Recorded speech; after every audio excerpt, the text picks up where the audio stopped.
말씀을 함께 보도록 하겠습니다.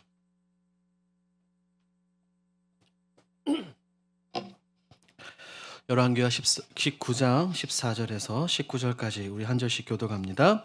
히스기야가 사자의 손에서 편지를 받아보고 여호와의 성전에 올라가서 히스기야가 그 편지를 여호와 앞에 펴놓고 이스라엘의 하나님 여호와여, 주는 천하 만국의 홀로 하나님이시, 주께서 천지를 만드셨나니 여호와여, 귀를 기울여 들으소서. 여호와여, 눈을 떠서 보시옵소서. 사내립이 살아계신 하나님을 비방하러 보낸 말을 들으시옵소서.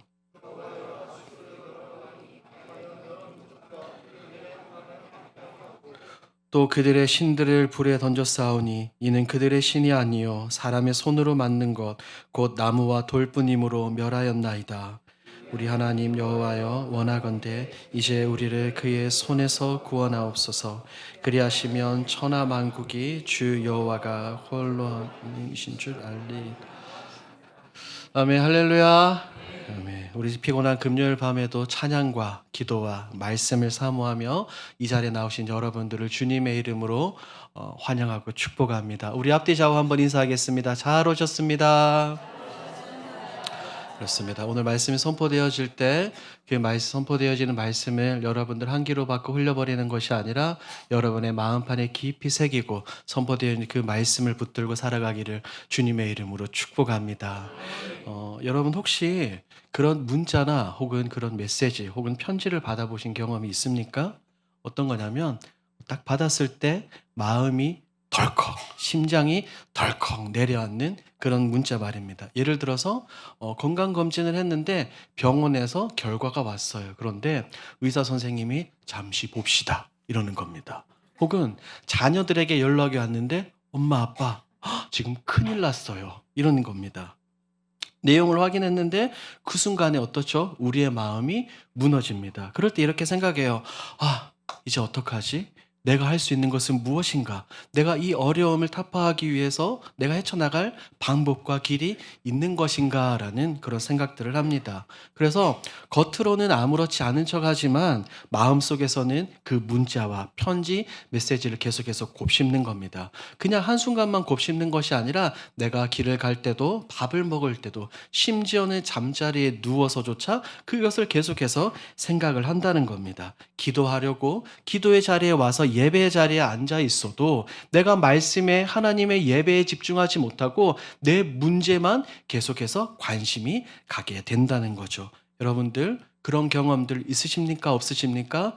있으실 겁니다. 저는 오늘 그 문제를 오늘 편지 한 장으로 부르고자 합니다. 그것은 종이에 적힌 편지가 아니어도 괜찮습니다. 우리들 마음에는 여러분들 누구나 저마다 들고 온 편지가 있을 것입니다. 자녀들의 문제, 건강의 문제, 재정의 문제, 관계의 문제, 아무리 오랜 시간 하나님께 기도해도 하나님께서 응답하지 않는, 하나님이 마치 계시지 않는 것 같은 그런 것들을 경험하는 그런 문제 말입니다. 사랑하는 여러분, 우리는 이 믿음의 길, 순례의 길을 걸어가는 가운데 너무나 막막한 이 벽 앞에 설 때가 있죠. 그렇지 않습니까? 이 벽이라는 것은 내가 아무리 설명해도 풀리지가 않아요. 이 문제는 마치 내가 너무나도 노력해도 열리지 않고 내가 넘을 수 없는 골리앗과 같은, 내가 건널 수 없는 홍해와도 같은 그런 문제입니다. 결코 움직이지 않는 벽입니다. 그럴 때 그런 문제 앞에서, 그런 어려움 앞에서 우리는 어떻게 반응해야 되겠습니까? 그 문제와 그 어려움을 붙들고 계속해서 펑펑 울며 앉아서 그냥 고민할 것입니까? 아니면 그냥 주저앉는 것이 아니라 그 문제를 가지고 하나님께 나아올 것입니까? 사랑하는 여러분, 우리가 함께 읽은 열왕기하 19장에는 지금 그런 문제를 맞닥뜨린 한 사람이 등장합니다. 그 사람이 누구입니까? 히스기야죠. 히스기야는 지금 자기 인생뿐이 아니라 나라의 운명이 걸린 너무나도 무섭고 두려운 한 통의 편지를 받았습니다. 누가 보낸 편지를 받았습니까? 아수르 왕 사네립이 보낸 편지를 그가 받아 들었습니다. 말이 편지이지 실상은 그 편지를 열어보니 무엇입니까? 협박장이죠. 협박입니다. 예루살렘은 어떻습니까? 지금 포위되었고 왕은 힘이 없습니다. 유다는 힘이 없습니다. 이 왕인 히스기야조차도 이 문제를 당장 해결할 방도가 없습니다. 그런데 놀랍게도 우리가 읽은 이 성경을 보면 히스기야는 그냥 혼자 무너지는 것이 아니라 또 다른 해결책을 찾아 나섰습니다. 그 편지를 들고 어디로 갔습니까? 여호와의 성전으로 그가 올라갔습니다. 사랑하는 여러분, 오늘의 말씀의 제목이 무엇입니까? 하나님 앞에 펼치라입니다. 한번 따라해 볼까요? 하나님 앞에 펼치라. 오늘 밤 이 말씀을 함께 살펴보며 우리도 히스기야처럼 아까 서두에 말씀을 드렸죠. 마음속에 들고 온 이 한 가지의 문제 그리고 기도 제목들, 내가 해결할 수 없는 그런 편지들을 가지고 하나님 앞에 펼쳐 놓으며 우리가 좌절하고 낭망하고 무너지는 것이 아니라 신뢰하는 전능하신 하나님만을 신뢰하고 그 하나님 앞에 엎드리기를 주님의 이름으로 축복합니다. 함께 살펴보겠습니다. 자, 오늘 본문을 보면 히스기야의 손에도 실제로 한 장의 편지가 들려있죠. 14절 말씀을 여러분 성경책 펴고 계시죠? 14절 말씀을 함께 읽습니다. 시작. 히스기야가 사자의 손에서 편지를 받아보고 여호와의 성전에 올라가서 히스기야가 그 편지를 여호와 앞에 펴놓고. 자, 이 장면을 우리가 제대로 이해하기 위해서는 앞선 상황을 조금 알아야 합니다. 어떤 상황입니까? 아수르 왕 사네립의 군대가 지금 예루살렘을 포위하고 있죠. 아수르는 그러면 어떤 나라입니까? 고대 근동의 강력한 제국이었습니다. 이미 유다로 쳐들어오기 전에 그들은 아수르 왕 이 사네립은 여러 민족과 여러 나라들을 무너뜨렸습니다. 그리고 읽지는 않았지만 앞선 본문을 보면 유다의 견고한 성읍들을 하나씩 차례대로 함락하면서 지금 히스기야 앞에 다가왔습니다. 그러니 이 사네립을 맞닥뜨린 히스기야는 어떻습니까? 아수르를 이길 만한 군사력도 없었죠. 그리고 믿고 의지할 만한 확실한 동맹도 없었습니다. 눈앞의 현실만 보면 그저 예루살렘은 버틸 힘이 없어 굉장히 무기력해 보이던 바로 그때 사네립이 무엇을 보냈다고요? 편지를 보낸 것입니다. 협박장을 보낸 것이죠. 사네립이 편지를 보낸 것은 전쟁 가운데 공식 문서입니다. 공식 문서. 조금 더 현실적으로 보면 협박장인데 10절 말씀을 함께 더 읽겠습니다. 10절 시작. 너희는 유다의 왕 히스기야에게 이같이 말하여 이르기를 내가 믿는 내 하나님이 예루살렘을 아수르 왕의 손에 넘기지 아니하겠다 하는 말에 속지 말라. 보십시오. 히스기야가 보낸 편지는 그냥 단순히 진지하게 보면 항복만을 요구하는 것이 아니라 이 편지를 받는 왕 히스기야와 그의 백성들의 무엇을 무너뜨리고 있어요? 마음을 무너뜨리고 있습니다. 사네립의 말이 결국에 이거예요. 너 하나님 의지하지 마. 하나님이 너를 도와줄 것 같아? 아니야, 착각하지 마. 우리 사네립 앞에, 우리 위대한 제국 아수르 앞에 그 어떤 나라도 버틸 수 없었어. 그러니 너도 결코 너희의 신이라고 부리는 하나님을 의지하지 말아라고 지금 이 편지를 보냈습니다. 사네립은 예루살렘의 성벽만을 공격한 것이 아니라 히스기야의 마음과 그의 믿음과 신앙까지 완전히 무너뜨리고자 이 편지를 보냈습니다. 그런데 여러분 14절 말씀을 보니 우리가 방금 읽었죠. 히스기야는 그 편지를 어떻게 했습니까? 받아서 봤어요, 안 봤어요? 봤어요, 안 봤습니까? 봤습니다. 히스기야는 그 편지를 받았고 그 편지를 열어서 읽었습니다. 다시 말해 히스기야는 이 아수르의 위협, 사네립의 협박을 외면하지 않았죠. 그 안에 담긴 조롱하는 말도 읽었고 더 나아가서는 하나님을 욕하고 하나님을 모욕하는 말도 분명히 보았습니다. 사랑하는 여러분, 히스기야는 알고 있었어요. 아수르가 얼마나 강한지 알고 있었고 우리 유다가 얼마나 약한지도 알고 있었습니다. 그러나 그것보다 훨씬 더 중요한 것이 다음이죠. 그 편지를 읽고 거기서 멈추지 않고 그 편지를 들고 어디로 올라갔다고요? 성전으로 올라갔습니다. 성전으로 올라간 이유가 무엇입니까? 누구에게 고백하기 위해서? 하나님께 고백하기 위해서입니다. 사랑하는 여러분, 믿음이라는 것은 현실을 외면하는 것이 아닙니다. 믿음이라는 것은 현실을 그저 모른 척하는 것이 아닙니다. 진짜 믿음이라는 것은 현실을 바라보되 정확히 보되 그 현실과 문제와 어려움을 하나님 없이 해석하지 않는 겁니다. 하나님과 함께 그 어려움과 문제를 바라보는 것입니다. 나 혼자 생각하고 내 힘으로 노력해서 그것들을 풀려고 노력하는 것은 믿음이 아니라는 거예요. 문제를 보는 것은 불신앙이 아닙니다. 그 문제를 나 혼자 생각하고 나 혼자 바라보고 혼자 결론을 내리면 우리의 마음은, 우리의 믿음은, 신앙은 결국 무너질 수밖에 없게 됩니다. 사실은 오늘 본문에 나오는 이 사내립의 편지는 우리는 어떻게 보면 날마다 주기적으로 받아보고 있습니다. 병원의 검사 결과가 그 편지가 될 수도 있겠고요. 아까 말씀을 드린 것처럼 내 사랑하는 자녀들의 문제 혹은 내 남편과 내 아내가 가진 이 문제를 들었을 때 그것이 편지가 될 수도 있어요. 새벽에 잠 못 이루며 떠오르는 불안한 생각들, 그런 생각들 있지 않습니까? 그 편지들은 우리의 마음속에서 계속해서 우리에게 이렇게 말하는 겁니다. 기도해도 달라지는 것이 없어. 너가 아무리 노력해도 너가 해결할 수 없잖아. 너 울며 불며 하나님 앞에 엎드려도 변하는 것이 있든 포기해. 너는 결코 이것을 해결할 수 없어라고 끊임없이 우리가 이런 편지들을 받습니다. 성경에 나오는 말과 지금 말씀드린 것, 형태는 달라도 언제나 그 메시지는 언제나 동일합니다. 하나님은 너를 도울 수 없다. 하나님은 나를 도울 수 없다라는 그런 생각들 말입니다. 이것이 바로 날마다 우리에게 찾아오는 사내립의 편지입니다. 사랑하는 여러분, 중요한 것은 이 편지가 왔다는 사실이 아닙니다. 우리가 그 편지를 받고 그 편지를 가지고 어떻게 하느냐, 그 편지 앞에서 우리의 반응에 따라서 이 문제가 달라지게 되는 것입니다. 그 편지, 그 어려운 마음 아픈 그 눈물의 메시지를 가지고 듣고 무너질 것입니까? 아니면 두려움에 사로잡히실 것입니까? 아니면 그 문제를 가지고 하나님께 나아갈 것입니까?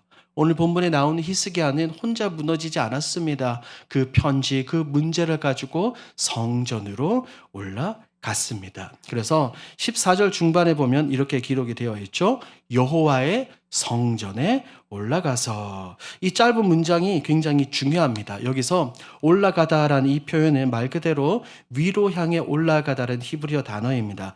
예루살렘 성전은 실제로 높은 곳에 있기 때문에 이 성전에 가기 위해서는 올라가야 되죠. 그런데 이 장면에서 올라간다는 것은 단순한 장소의 이동만을 뜻하지 않아요. 히스기야가 그냥 이 사내립의 편지를 받아서 그냥 왕국에서 성전으로 이동하는 장소의 이동만을 뜻하는 것이 아니라 한번 따라해 볼까요? 믿음의 방향 전환. 뭐라고요? 믿음의 방향 전환입니다. 어떤 방향 전환입니까?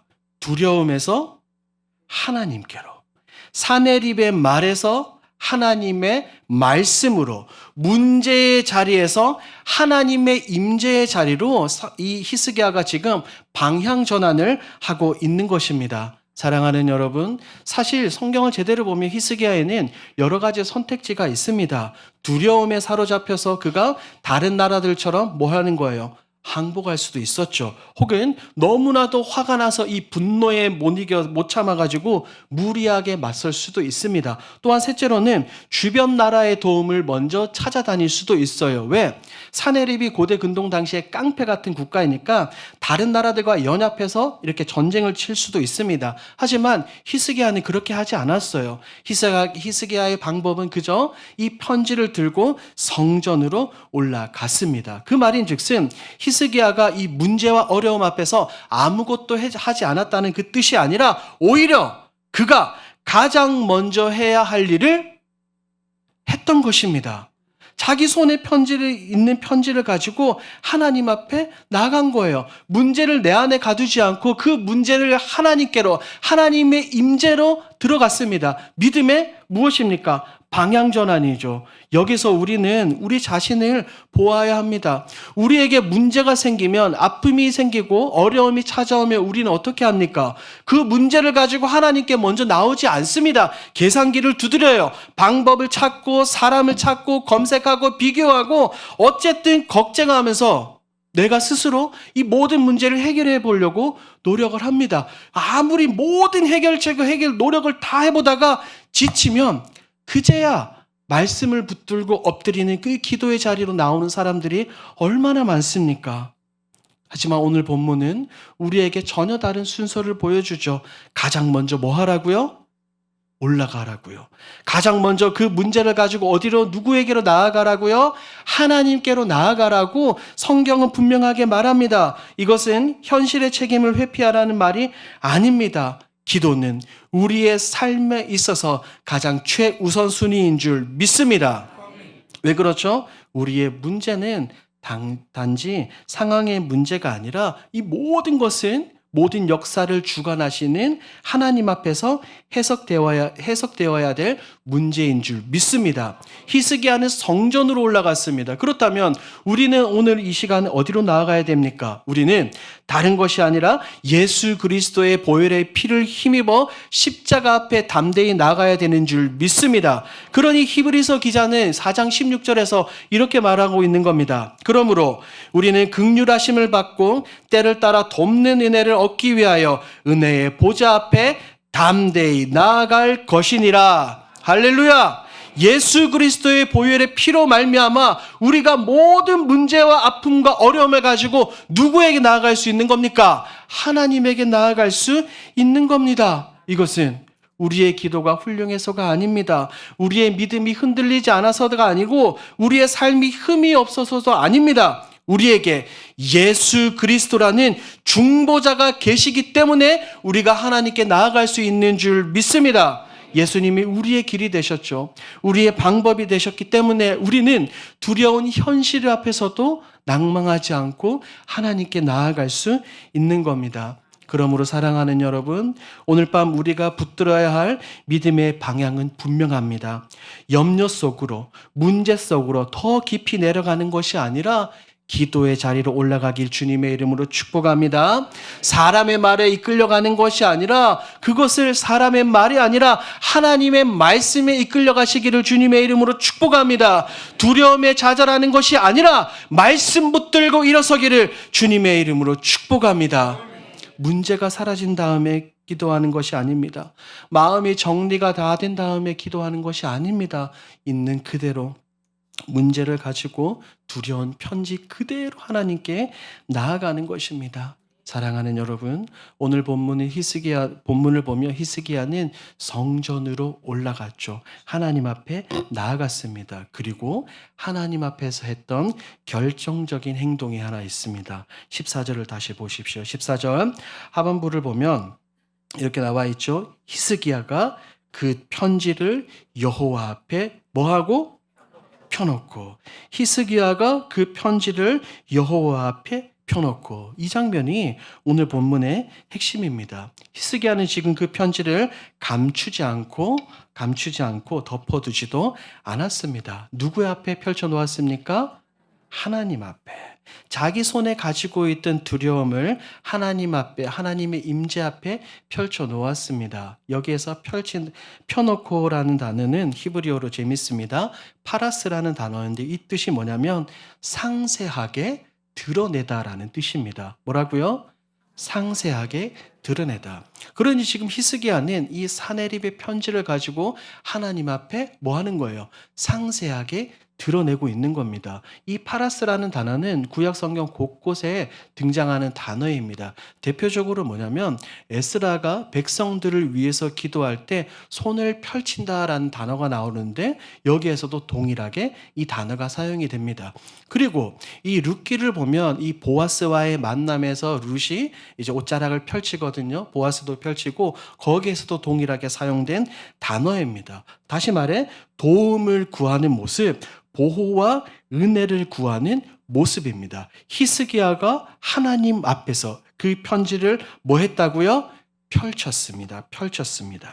혼자 감당할 수 없는 문제를 하나님 앞에 옮겨 놓았습니다. 사랑하는 여러분, 이것이 오늘 우리가 붙들어야 될 기도인 줄 믿습니다. 기도라는 것은 하나님 앞에 내 문제를, 내 현실을 펼치는 시간입니다. 내가 빈손이면 빈손인 그대로 펼치면 됩니다. 두려움을 가지고 있다면 두려움 그대로 펼치면 됩니다. 막힌 문제가 있다면 막힌 문제 그대로 하나님께 가지고 나와 펼치면 될 줄 믿습니다. 왜요? 하나님은 이미 우리의 형편을 알고 계시거든요. 우리의 연약함과 우리의 두려움과 말로 설명하고 표현하지 못하는 우리의 내면의 깊숙한 그 모습까지 하나님은 알고 계시지 않습니까? 그러니 우리가 해야 될 것은 무엇입니까? 하나님 앞에 나아가며 예수님의 보혈의 피를 의지해서 하나님 앞에 나아가고 그 모든 것들을 파라스 하나님께 펼쳐 놓아야 될 줄 믿습니다.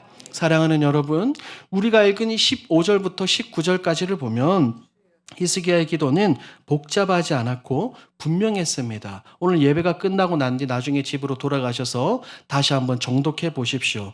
히스기야는 먼저 하나님께 펼칠 때 이렇게 기도했습니다. 하나님이 누구신지를 먼저 고백하고 두 번째로는 아수르의 행동을 정직하게 고백을 합니다. 마지막으로 하나님의 구원과 하나님의 영광을 구했습니다. 히스기야의 기도를 한 문장으로 어떻게 보면 간단히 정리하면 이런 거예요. 하나님, 이것이 지금 우리의 현실입니다. 하지만 이 현실보다 우리 하나님이 더 크신 줄 믿습니다. 그러니 우리를 구원하셔서 세상이 천하만국이 주님만이 하나님이신 줄 알게 하옵소서라고 기도하는 것이 15절부터 19절까지 나오는 히스기야의 기도입니다. 사랑하는 여러분, 우리 역시 이런 기도를 해야 되는 줄 믿습니다. 내 현실을 하나님 앞에 파라스, 하나님 앞에 펼쳐놓고 그 현실 가운데서 하나님의 영광과 하나님의 하나님 되심을 구하는 것이 우리에게는 너무나도 필요한 줄 믿습니다. 오늘 밤 여러분들이 들고 온 편지가 무엇입니까? 여러분들이 들고 온 아픔이 무엇입니까? 그것을 감추지 말고 숨기지 말고 혼자만 붙들고 꽁꽁 싸매고 있지 말고 하나님 앞에 펼쳐 놓으시길 축복합니다. 하나님 앞에 그대로 풀어 놓으십시오. 하나님은 모든 것을 다 하시며 우리의 모든 문제를 해결해 주시기를 원하시는 분 아닙니까? 그러니 20절에 이렇게 나오죠. 20절 한번 볼까요? 시작. 아모스의 아들 이사야가 히스기야에 보내 이르되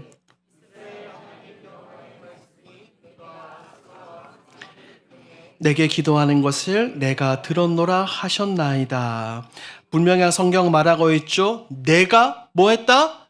들었노라. 하나님이 말씀하시는 겁니다. 내가 뭐 했다?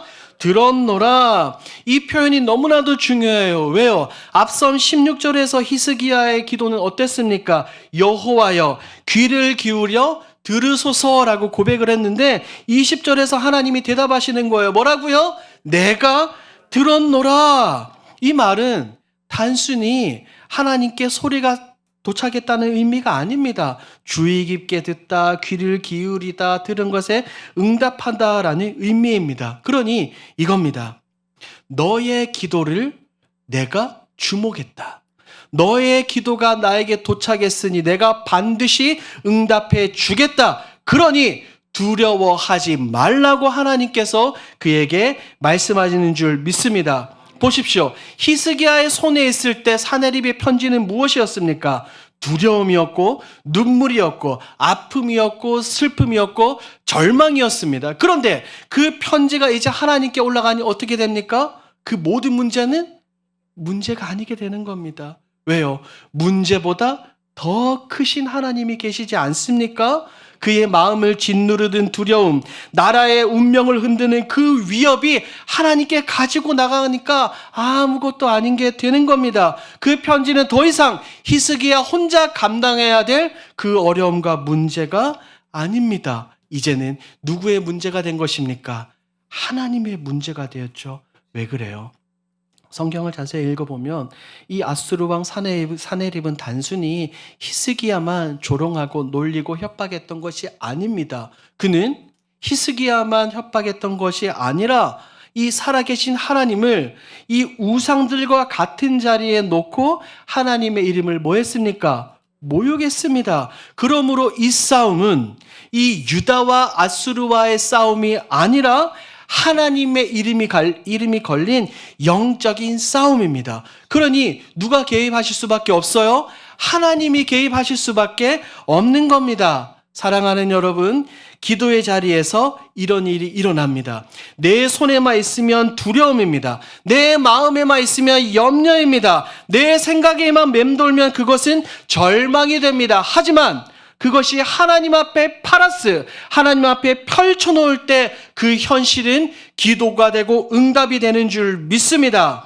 그리고 하나님은 그저 히스기야에게 내가 들었다 그냥 말만 하시는 분이 아닙니다. 우리가 앞서 찬양한 것처럼, 이제 역전되리라고 찬양한 것처럼 하나님이 일하기 시작을 하시죠. 35절 말씀 함께 했습니다. 시작.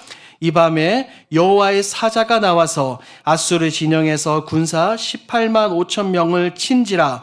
아침에 일찍이 일어나 보니 다 송장이 되었더라. 성경은 아주 짧게 말합니다. 서두에 뭐라고 말합니까? 이 밤에. 언제요? 이 밤에. 히스기야가 하나님 앞에 펼쳐놓은 그 밤에 하나님이 일하셨습니다. 두려움의 밤이 하나님의 개입이 되었습니다. 절망의 밤이 이젠 무엇이 된 것입니까? 희망의 밤이 된 것입니다. 히스기야는 무엇을 했습니까? 그가 칼을 들고 나가서 싸운 것도 아닙니다. 병사들을 일으킨 것도 아니죠. 하나님이 친히 개입하셔서 그에게 승리를 안겨다 주지 않으셨습니까? 사람이 할 수 없는 그 자리에서 하나님은 일하셨습니다. 사람의 힘이 다한 그 절망의 끝에서 하나님의 능력이 드러났습니다. 사람의 말이 그냥 끝인 줄 알았던 그 자리에서 하나님의 말씀이 역사하기 시작을 했습니다. 그러니 우리는 무엇을 바라보고 무엇을 믿고 무엇을 의지해야 됩니까? 살아계신 하나님의 말씀인 줄 믿습니다. 물론 하나님은 언제나 우리가 내가 원하고 바라고 생각하는 방식으로 응답하지 않으시죠. 히스기야에게는 그 밤에 응답하셨지만 어떤 기도에는 기다림으로 응답하십니다. 그리고 또 어떤 기도에는 상황을 완전히 바꾸심으로 응답하시고, 또한 어떤 기도에서는 하나님이 엄청 오랫동안 침묵하실 수도 있습니다. 하지만 우리가 반드시 기억해야 될 사실이 있습니다. 하나님 앞에 펼쳐진 그 기도는 결코 버려지지 않는 줄 믿습니다. 하나님 앞에 흘린 눈물은 결코 사라지지 않는 줄 믿습니다. 하나님 앞에 고백한 그 현실은 결코 외면당하지 않는 줄 믿습니다. 그러니 오늘 우리 역시 동일합니다. 벽 앞에서, 이 문제 앞에서 여러분 스스로 혼자 결론을 내리지 마십시오. 편지를 혼자 붙들고 무너지지 마시고 그 편지를 하나님 앞에 펼쳐 놓으십시오. 사내립의 협박이, 사내립의 말이 마지막이 아니라 하나님의 말씀이 마지막인 줄 믿습니다. 오늘 말씀의 결론을 맺도록 하겠습니다.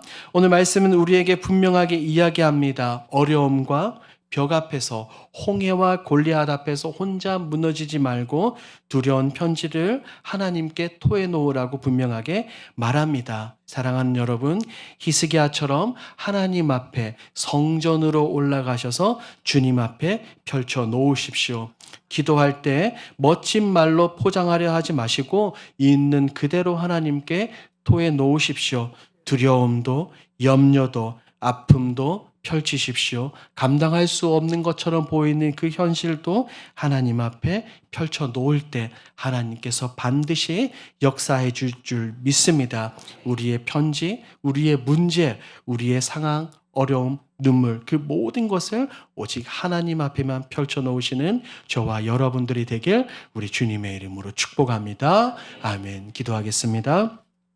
하나님 아버지 감사합니다. 오늘 우리에게 말씀하여 주시니 감사합니다. 우리도 히스기야처럼 두려운 편지를 손에 들고 주님 앞에 나왔습니다. 혼자 붙들고 염려했던 문제들, 마음속에 숨겨두었던 두려움들을 이제 하나님 앞에 펼쳐놓기를 원합니다. 하나님, 믿음은 현실을 외면하는 것이 아니라 그 현실을 하나님 앞에 가져가는 것임을 믿습니다. 두려움에서 하나님께로, 염려에서 기도의 자리로, 문제의 자리에서 주님의 임재 앞으로 나아가게 하여 주시옵소서. 사내립의 말이 마지막이 아니듯 우리의 두려움과 현실도 마지막 말이 아님을 믿습니다. 오직 하나님의 말씀이 우리의 마지막 말이 되게 하여 주옵소서. 이제 우리가 찬양하며 주님을 바라봅니다. 모든 상황 속에서 주님을 신뢰하게 하시고 아무것도 두려워하지 않는 믿음으로 기도의 자리로 나아가게 하여 주시옵소서. 감사드리며 예수님의 이름으로 기도합니다. 아멘. 함께